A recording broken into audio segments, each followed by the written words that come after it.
Começando. Ela não fugia de mim, né? Ó, agora sim. Agora vai lá. Que bonito isso aí que você fez. Quê? Peraí, não aperta mais não, posso falar. Não aperta mais. Não aperta. Ah, agora não tá mais bonito. Assim. Tá cheio de coração, né? Antes estava mais bonito com as rodinhas. Pra você. Muito lindo. Muito lindo, cheio de coração. Eu amei. Ó.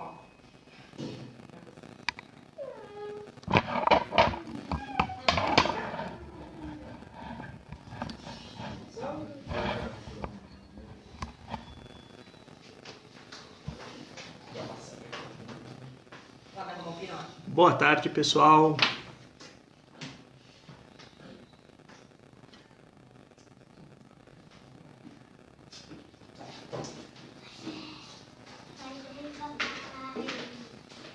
Vai bem. Oi?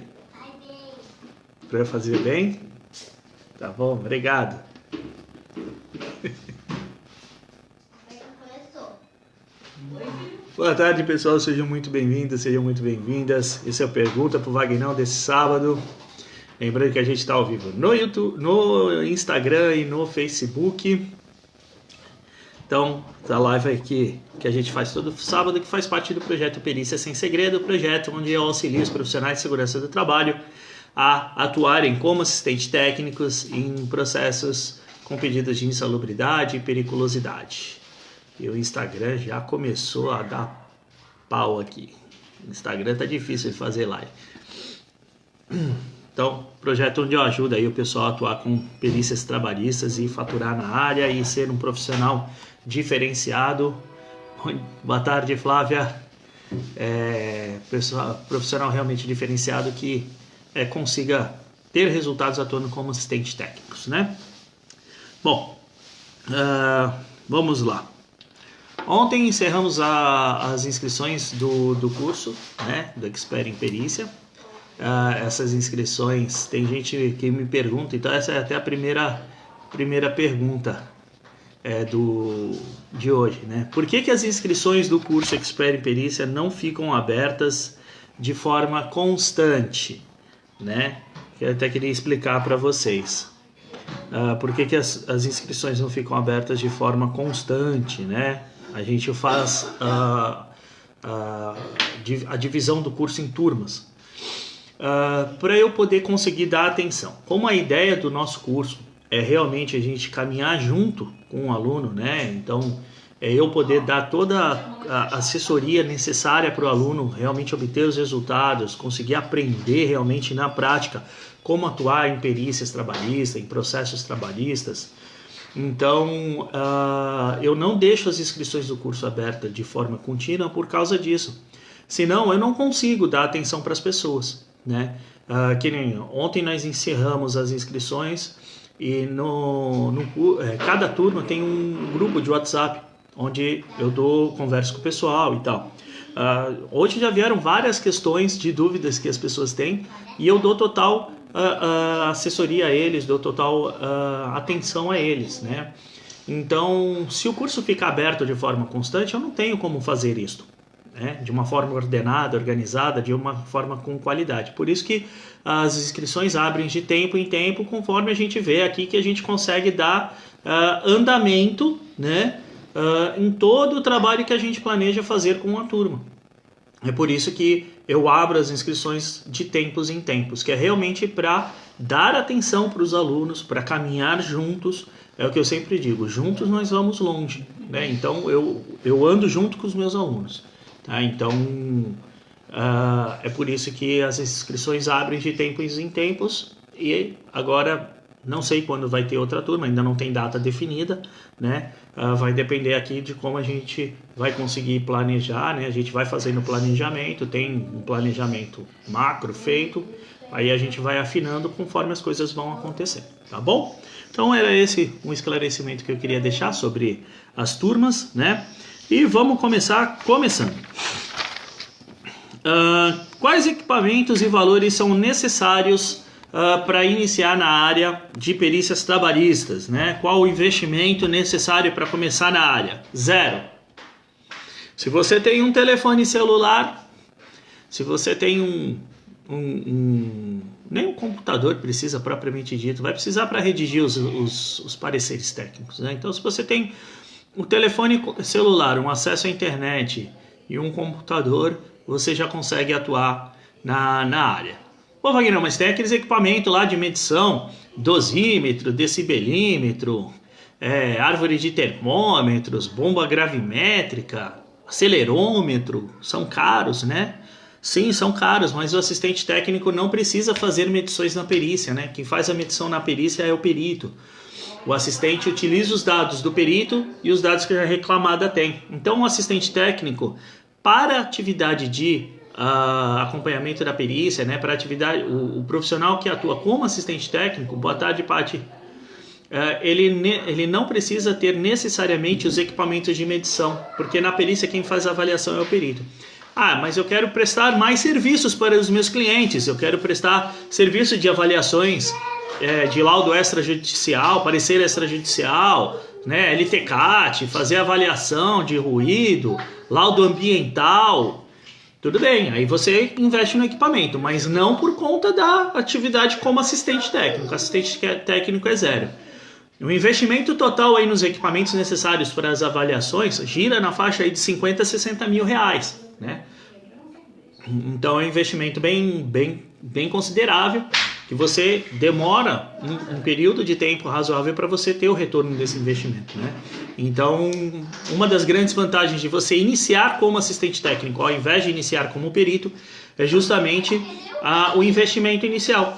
Se você tem um telefone e um acesso à internet, você já consegue começar a fazer prospecção de clientes, consegue estudar, se capacitar, e já começar a atuar na área, fazendo parcerias e tudo, e começa a atuar na área já. Ah, mas eu preciso redigir o parecer técnico depois. Qualquer lan house aí que você consiga acesso a um computador, o computador de um amigo, da mãe, de qualquer um, você pega emprestado e faz, né? Então, uma das que eu costumo dizer, né, que a atividade do assistente técnico é uma atividade muito democrática. Por quê?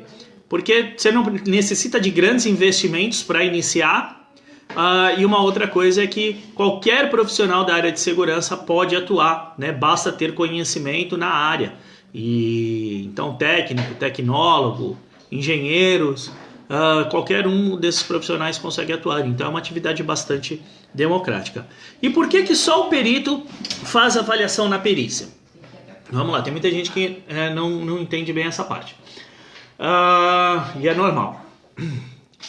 O perito, quando ele está realizando uma perícia, quando ele está indicado num processo trabalhista, ele está prestando um serviço para a Justiça do Trabalho, tá?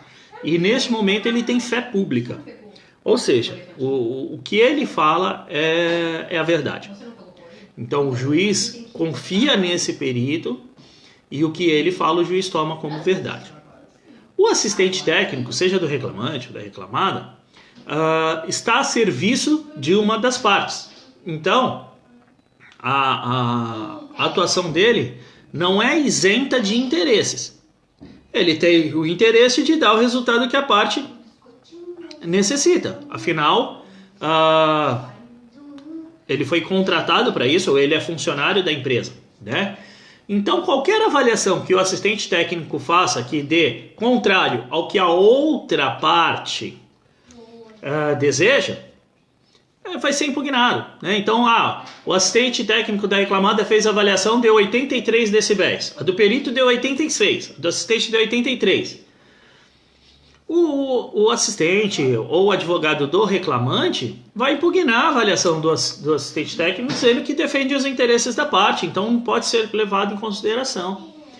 Então, por isso que o perito é que faz a avaliação. Não adianta você querer fazer a avaliação durante a perícia, porque isso não vai ser levado em consideração.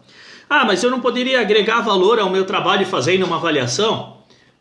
Até poderia, mas não seria verdadeiro, porque de fato, na avaliação, na análise realizada, né, do caso, a avaliação do assistente da parte não vai ser levada em consideração. Se a empresa tem um documento, um LTCAT, um laudo de insalubridade, né, ou de periculosidade, dizendo, boa tarde, Albert, dizendo que não há insalubridade de uma atividade, que não há periculosidade, e é um laudo fundamentado, assinado por um engenheiro, com RT recolhida, com histograma de avaliações, certificado de calibração de equipamentos, tudo bonitinho, esse laudo pode sim ser utilizado, né, para fins de caracterização ou não das atividades.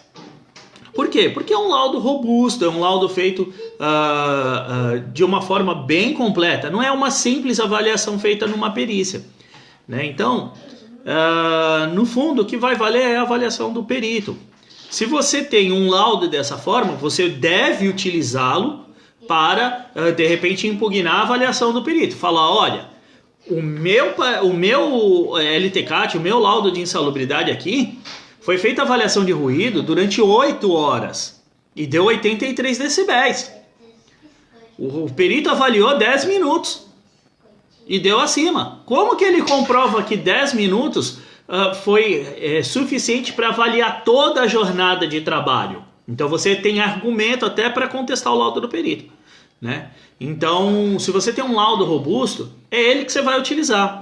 Então, não tem necessidade nenhuma do assistente fazer a avaliação durante a perícia. Em geral, quando o assistente propõe isso para o seu cliente, é mais para encher linguiça e para clientes que não têm informação, tá? Do que qualquer outra coisa. Você pega uma empresa que tem um CESP estruturado ali, tem profissionais que conhecem sobre o assunto, quando ele pega ali dizendo que você vai fazer avaliação, ele fala, esse cara está enchendo linguiça, porque ele sabe que, no fundo, a avaliação é a do perito, a dele não vai ter grande validade, ok? Então, neste caso, eu considero, eu propriamente dito, eu nunca fiz uma avaliação em todas as perícias que eu participei. Eu tenho no meu telefone instalado um decibelímetro. Eu às vezes levo o decibelímetro, mas é mais para confrontar o que o perito está fazendo, né? Não para colocar no meu parecer, tá? Então eu levo ali, aí, pô, doutor, e aí quanto deu o seu? O meu deu tanto. E o teu?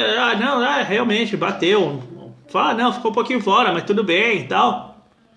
E também é uma outra forma de você perguntar para o perito quanto deu a avaliação dele, né?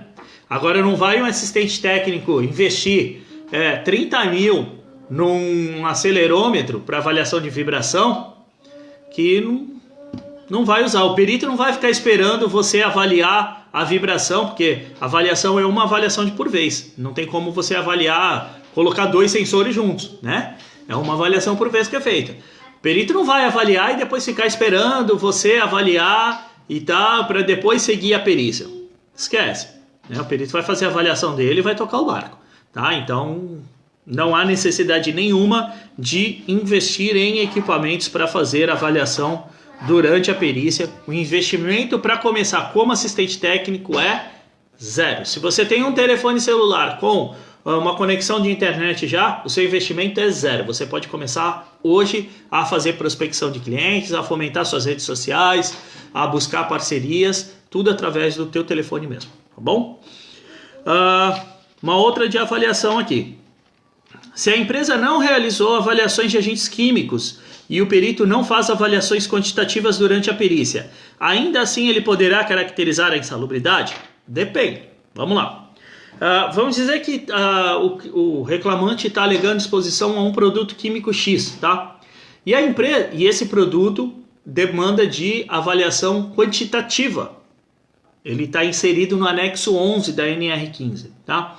E a empresa não reconhece esse risco, porque acha que era uma atividade eventual e que ele fazia uma vez por mês que não precisava avaliar. E a empresa não fez essa avaliação, ok? O perito, no momento da perícia, também não fez. Ainda assim, ele pode caracterizar? Pode, se o agente tiver no anexo 11 da NR15 a marcação na coluna, absorção também pela pele. Por quê? O anexo 11 é para avaliação quantitativa para absorção via respiratória. Para absorção via pele, a avaliação é qualitativa. Então, se tiver no agente marcado o campo absorção também pela pele, pode ser feita a caracterização da insalubridade de forma qualitativa. Caso contrário, caso eu não tenha, o perito não pode caracterizar a insalubridade, afinal, a insalubridade para este agente demanda uma avaliação quantitativa. Então, o perito não pode achar que tem o agente no ambiente, ou o contrário também. Ele também não pode achar que não tem o agente no ambiente. O perito não acha, ele trabalha com fatos e argumentos, tá? Então, como é que deve ser feito neste caso? O assistente técnico pode auxiliar o perito nisso, dando essa dica para o perito. Porque às vezes o perito nunca pegou um caso assim e não sabe como fazer. Ele pode solicitar para o juiz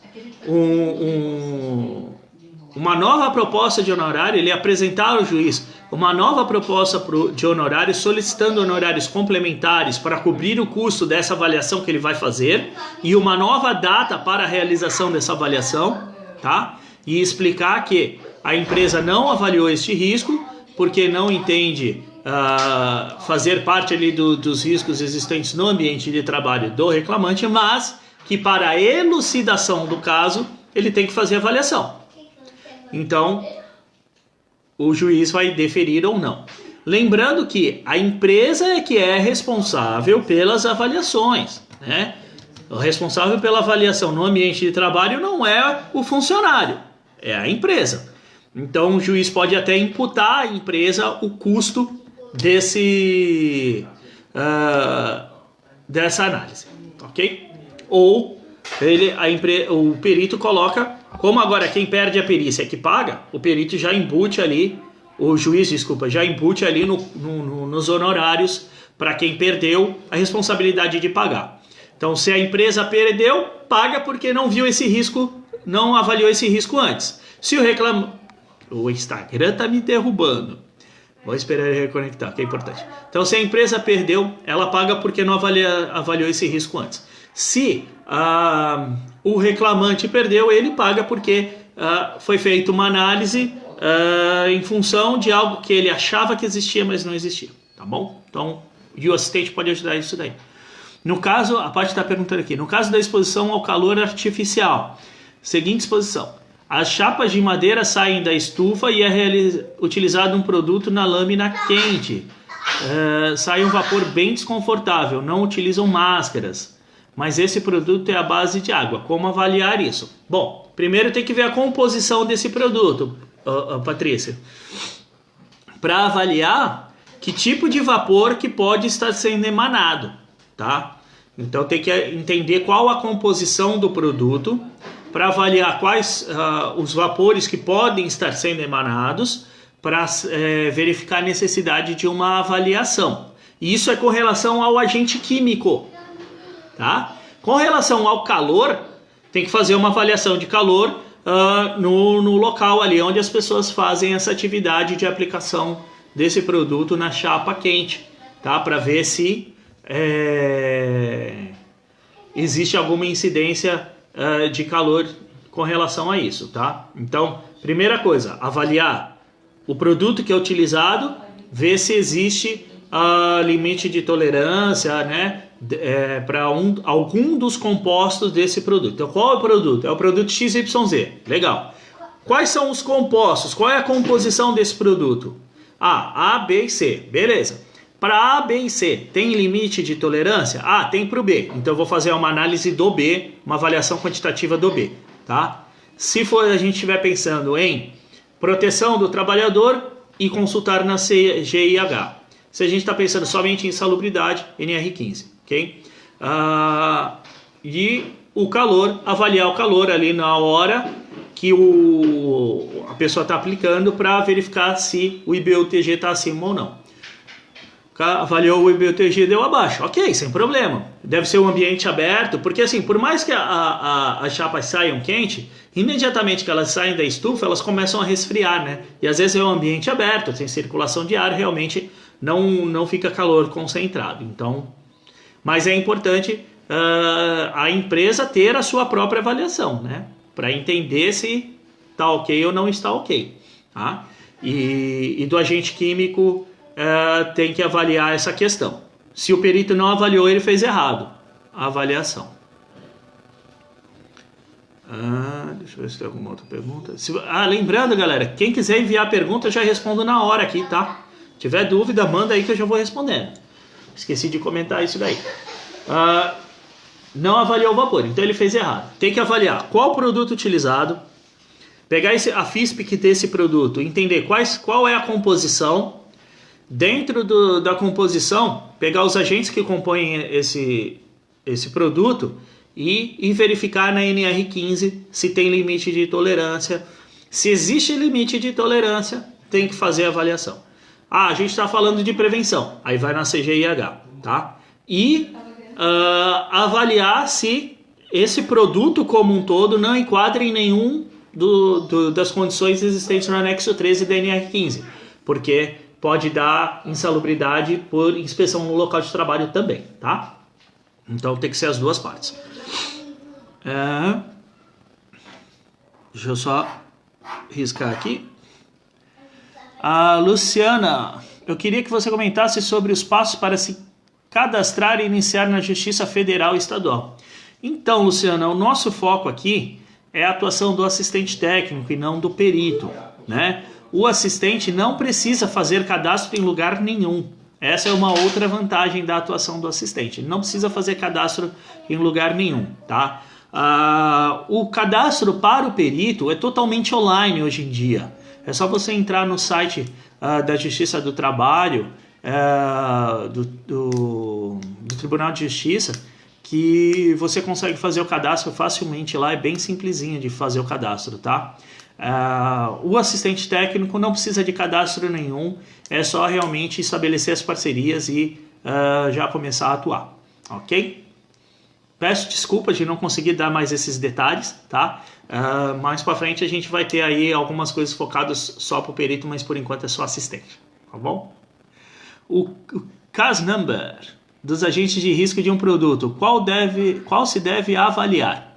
Então, você tem que verificar, independente do número CAS, você tem que avaliar se o produto está inserido dentro da lista do anexo 11 da NR15, tá? Se tiver lá, você deve avaliar isso para caracterização da insalubridade. Caso não esteja, esquece, não precisa se preocupar. Mas eu estou falando de prevenção. Aí você tem que jogar lá na CGIH, tá? Mas para insalubridade, o CAS number não tem grande importância. Você tem que pegar o produto e avaliar se ele está inserido, o agente, e avaliar se o agente, aquele agente químico, né, aquele composto, está inserido dentro do anexo 11 da NR15. Se tiver, aí você vai fazer a avaliação dele. Se caso contrário, não faz avaliação. Ok? No caso dos agentes químicos, então, para a perícia só se avalia os agentes contados na NR15? Isso, Graziella. Para a perícia só é NR15. Por quê?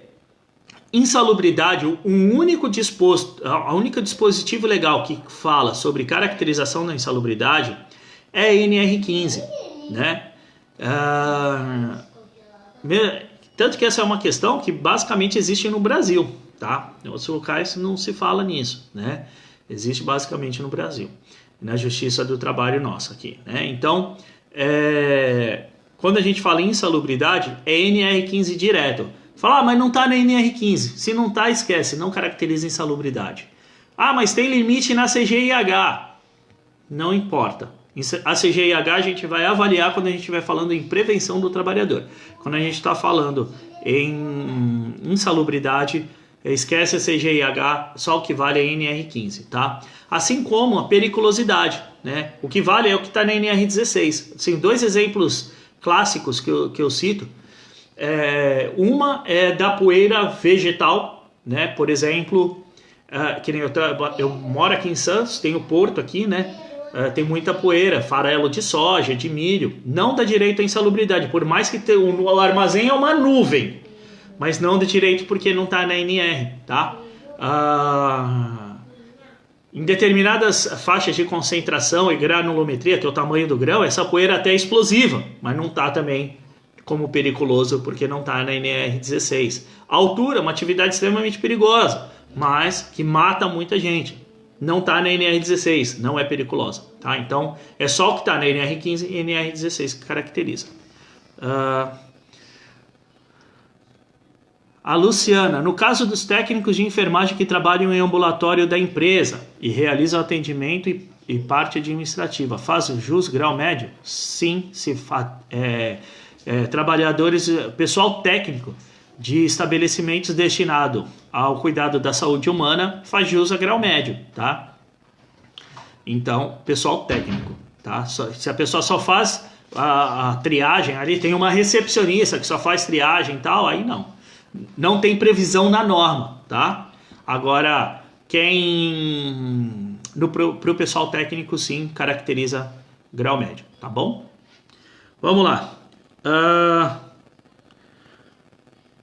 Como na semana passada, eu coloquei uma postagem sobre a disposição de uma sala de perícia, né, que eu considero ideal, que eu aplico no meu método de trabalho. Eu fui desenvolvendo isso ao longo dos anos. E aí me veio uma pergunta bem interessante. Como arrumar as pessoas na sala sem o perito perceber? Você tem que ser sutil, né? Qual a importância de arrumar as pessoas na sala? Só para quem não viu, né? A gente tem uma disposição, que é uma disposição estratégica de colocar as pessoas na sala para fazer a perícia, onde senta o reclamante, assistente técnico da reclamada, informantes, assistente técnico do reclamante, né? Isso facilita algumas coisas. E como fazer isso sem o perito perceber? De forma informal. Você chega e fala, doutor, se você quiser pode sentar aqui, reclamante, tem uma cadeira aqui, e você já se posiciona, que nem eu sempre levo mochila, né? Então, eu já pego minha mochila e ponho no lugar onde eu quero sentar ali. A pessoa que vai participar comigo, quando eu estou atuando pela reclamada, eu já instruo ela antes, né? Então, eu falo, olha, você vai sentar do meu lado. Quando eu sentar, você pega a cadeira já do meu lado, que é para a gente ficar fácil a nossa comunicação. Quando é o reclamante, da mesma forma, fala, eu vou indicar onde você vai sentar, você tem que sentar do lado do perito e eu vou sentar ao seu lado, que é para a gente poder bater no papo ali durante a perícia, conversando. Então, é de forma informal, né? Então, você sugere os locais para as pessoas sentar como algo que é sem importância. Mas na verdade não, é muito importante, como a gente viu no post que eu fiz na outra semana, tá? Então quem ainda não viu, dá uma olhada lá no feed, que tem a postagem lá sobre a disposição dos locais na perícia, que é bem legal e é bem importante. Um técnico que pode atender e faz a parte administrativa também. Aí caracteriza, Luciana. Se faz atendimento ao público, caracteriza, tá? Então, a parte administrativa é só um over que ele faz, né? O importante é realmente a parte de atendimento ao público, né? Se faz atendimento técnico, né? Não somente atendimento administrativo ali para o pessoal, caracteriza insalubridade sim, tá?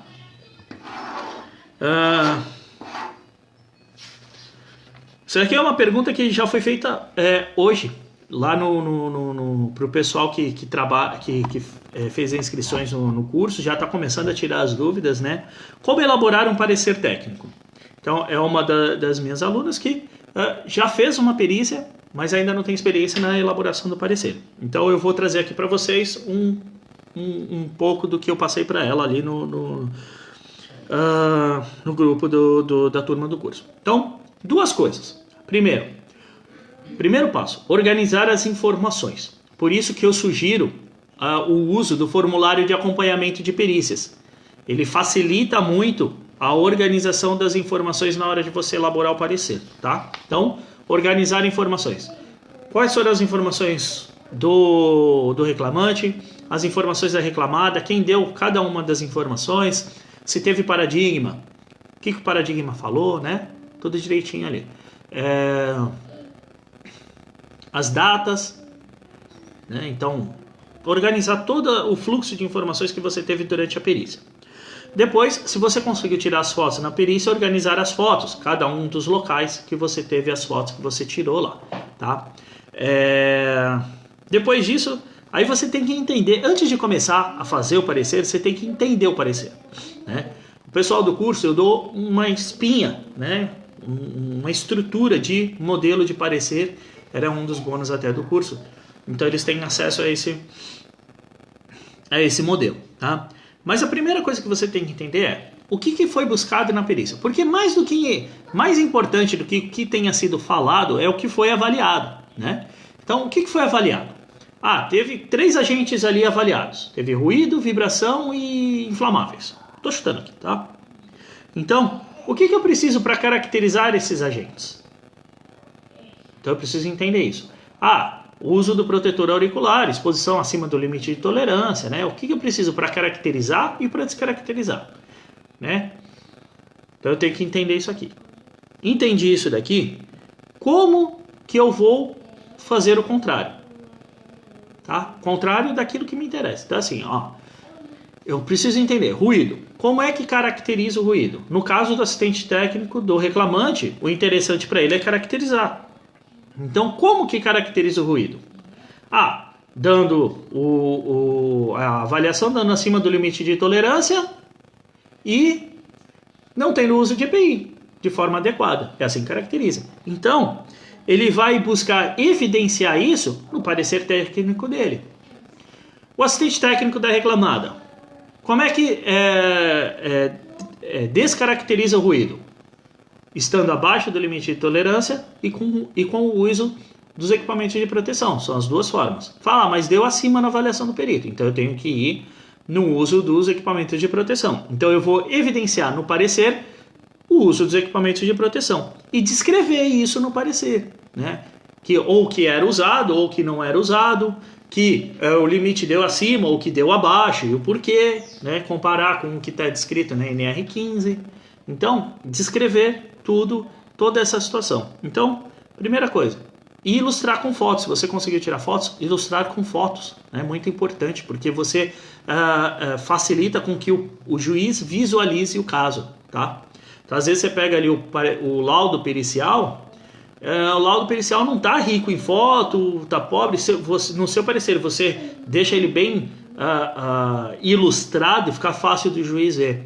Além das fotos, as evidências é você colocar lá a cópia da ficha de EPI, colocar a cópia do trecho da norma que fala sobre um limite de tolerância, sobre a forma como deve ser feita uma avaliação. Então, faz o print e vai anexando, deixa ele bem ilustrado, é a melhor forma, tá bom? Então, isso daí é a forma como elaborar um parecer técnico. A melhor forma é essa: ter uma estrutura, organizar informações e imagens, né? E entender quais são os agentes avaliados, como caracteriza e como descaracteriza, né? Se tem evidências, e aí você vai fazer conforme a parte que você está atuando, né? O interesse da parte que você está trabalhando. Se tem evidências, você vai colocar essas evidências para mostrar que estava caracterizado ou que não, né? E vai descrever isso no corpo do parecer, tá bom? Vamos lá.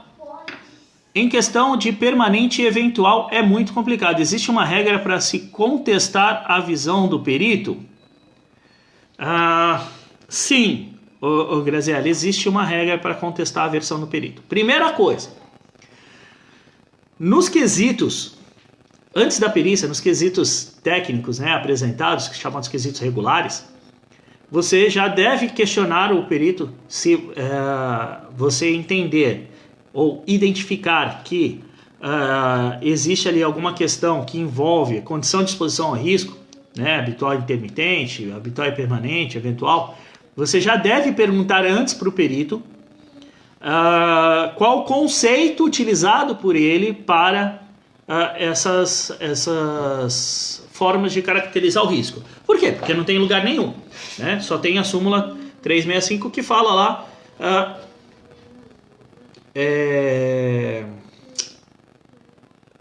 que a exposição de periculosidade se dá para atividade habitual e permanente, habitual e intermitente, e que não se caracteriza a periculosidade para atividade eventual, condicionada ao fortuito, ou seja, que acontece uma vez na vida, outra na morte, e que seja permanente, mas por tempo extremamente reduzido. É só isso que fala. Então, qual é o conceito para ele caracterizar o eventual? Tem gente que caracteriza uma vez a cada 15 dias como eventual, né? Então, qual é o conceito utilizado por ele? Então você já põe isso nos quesitos bem elaborados. Exatamente, Michael. Os quesitos técnicos anteriores à perícia, como eu passo para o pessoal do curso, e eu já até falei isso aqui, tem até uma postagem minha, como elaborar quesitos, né? E tem uma também, Graziela, dá uma olhada no meu feed, que tem uma live que eu fiz só sobre condição de exposição ao risco, tá? Você ainda não viu, dá uma olhada, dá uma procuradinha aí que tá lá. Então, você antes já pergunta para o perito, tá? Para entender qual que é o conceito dele, né? Quando ele fizer o laudo pericial, ele já apresentar o conceito. Às vezes o próprio perito se contradiz com o que ele escreveu na caracterização e o que ele escreveu na resposta ao quesito. Eu já peguei casos assim, tá? E aí você usa a própria contradição do perito para dizer que o que ele fez não está correto, se for do interesse da parte, né? E a outra coisa que você tem que fazer é ter os seus conceitos formados sobre o que é permanente, habitual e permanente, habitual e intermitente, eventual, para você poder apresentar o seu conceito e aí, dessa forma, estabelecer uma contradição junto ao conceito apresentado pelo perito, se for diferente, tá? Então você tem que, no seu parecer, você já escreve conceitos de exposição ao risco. E aí você coloca lá os seus conceitos de exposição ao risco, as suas definições, né?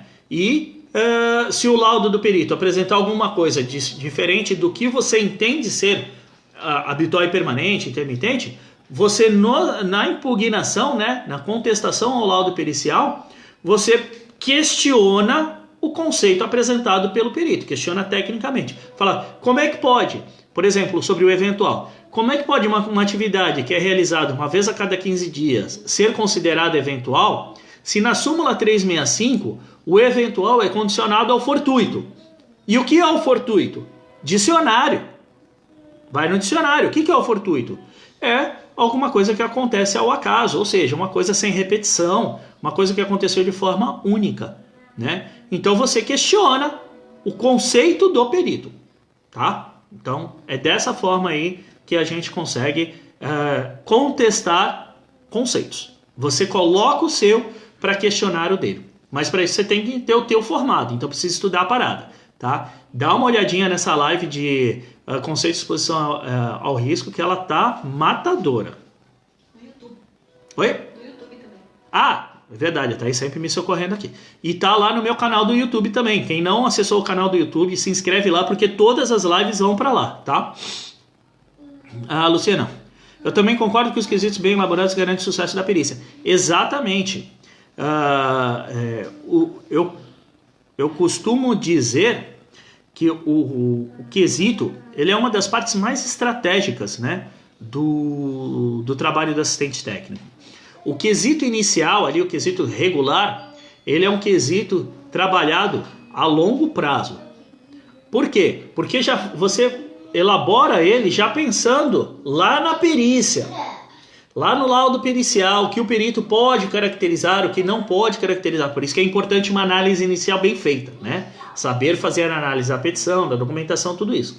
Então, o quesito regular, ele é uma estratégia de longo prazo. Você formula ele antes da perícia para usar ele lá na frente, tá? De forma estratégica. Os quesitos suplementares, que são aqueles feitos durante a perícia, e os complementares, que são aqueles utilizados na impugnação do laudo ou do esclarecimento do perito, aí a estratégia é de curto prazo, porque eles são utilizados com base no agora. Eles são reativos, né? Então você vai formular eles conforme o que o perito escreveu. O quesito regular que é apresentado antes, não, ele é proativo. Você já formula eles pensando no resultado que você quer do processo. Então é muito importante a formulação dos quesitos de forma estratégica, né? O Michael está comentando, sim, aí com isso será fácil a impugnação. Sim, facilita muito o trabalho de impugnação do laudo pericial, né? De vez em quando ou quase nunca. É muito importante essa troca de informações, porque é dessa forma que você vai formar os seus conceitos, né? Eu formei os meus conceitos conversando com outros colegas. Na verdade, essa condição de conceitos de exposição ao risco, para chegar, né, nesses conceitos, de condição de exposição ao risco, eu fiquei junto com mais alguns outros profissionais da área, profissionais muito experientes, de muito conhecimento, discutindo o assunto uns 3 dias, trancados numa sala para discutir esse tema, né? Porque isso era importante para a empresa que eu trabalhava. Então, a gente teve que sentar e discutir e chegar num consenso sobre o que era realmente esses conceitos. Então, quem ainda não viu essa live, eu convido a ver, tem no meu feed, tem no canal do YouTube, é só se inscrever lá, Perícia Sem Segredo, ativa a notificação, toda vez que tem vídeo novo, a gente coloca lá, tá? Além da perícia, quais serviços eu posso prestar? Bom, vamos lá. O assistente técnico, as pessoas têm muita ideia de que o assistente técnico, o único serviço que ele presta é o acompanhamento da perícia, né? Então ele vai trabalhar num processo para acompanhar a perícia, e só isso. E na verdade não é isso, né? Essa é uma das atividades que o assistente técnico pode prestar, né? Um dos serviços que o assistente técnico pode prestar. A atividade de acompanhamento da perícia, ela tem várias fases para serem feitas. Então ela tem a avaliação inicial, definição da estratégia para a perícia, estratégia para o caso, elaboração dos quesitos, acompanhamento da perícia, elaboração de parecer técnico, elaboração de impugnação, né, do laudo do perito, impugnação do esclarecimento, determinação das ações para melhoria, para não ter casos semelhantes. Então, assessoria, exatamente. Então, todas essas atividades, você pode vender elas em conjunto como uma assessoria. Fala, olha, eu vou ser o teu babá nisso aqui. Você me contrata e qualquer dúvida que você tiver sobre o assunto, você me liga, eu te respondo e resolvo para ti. Qualquer perícia eu acompanho para você. Você está vendendo uma assessoria, uma consultoria completa, né?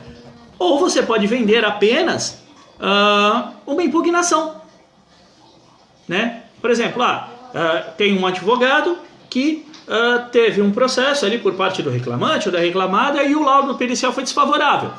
Ele não contratou um assistente técnico para acompanhar o caso todo, mas ele precisa de um assistente para impugnar o laudo do perito. E aí você pode cobrar somente em função disso. E o legal dessa forma de atuar, você segmentar, é o quê?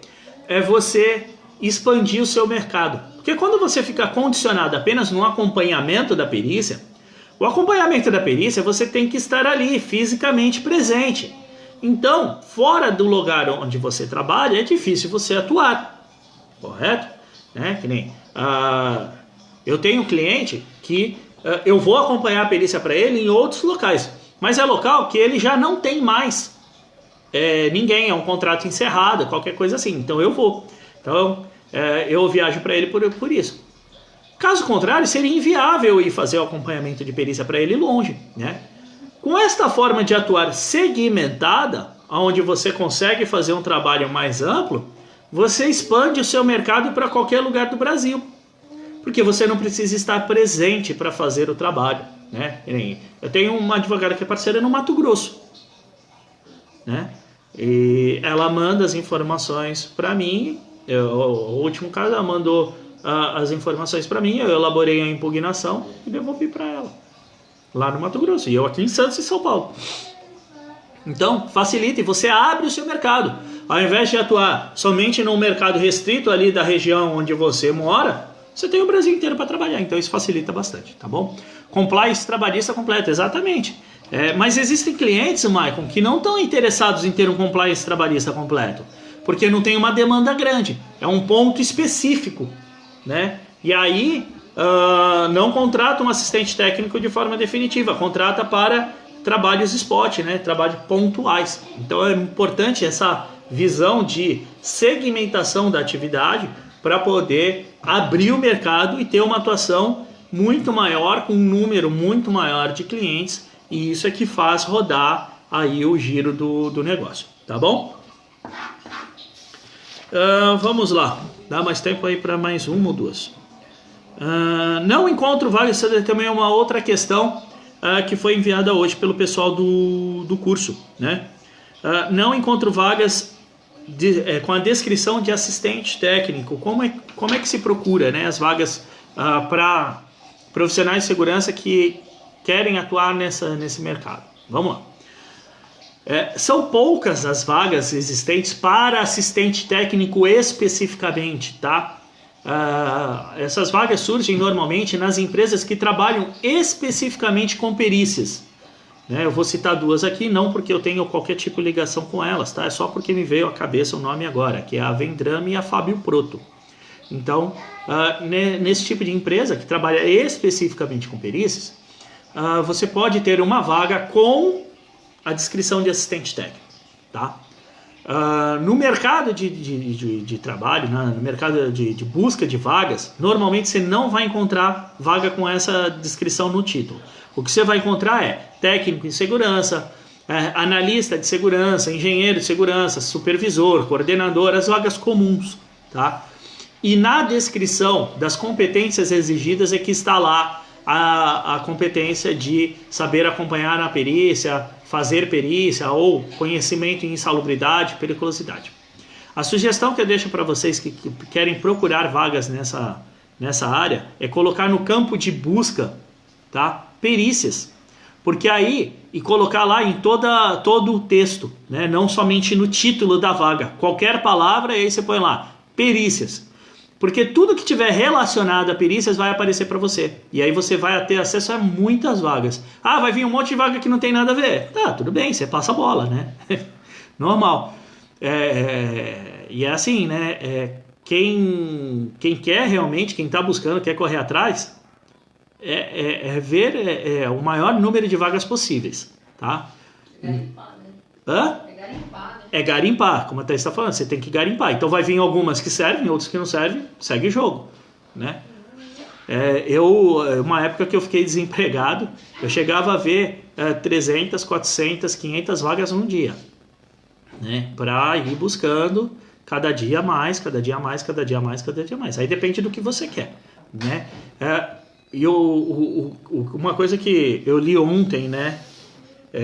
Ontem à noite, antes de dormir, eu estava vendo umas coisas e tem algumas pessoas que eu acompanho nas redes sociais e eu vi uma frase muito legal, que foi o seguinte: se você quer ter resultados extraordinários, tenha rotinas extraordinárias.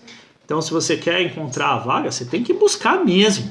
Não é achar que vai fazer uma busca de meia hora ou se vai cadastrar ali num portal de vagas que vai chegar no teu e-mail a vaga perfeita, né?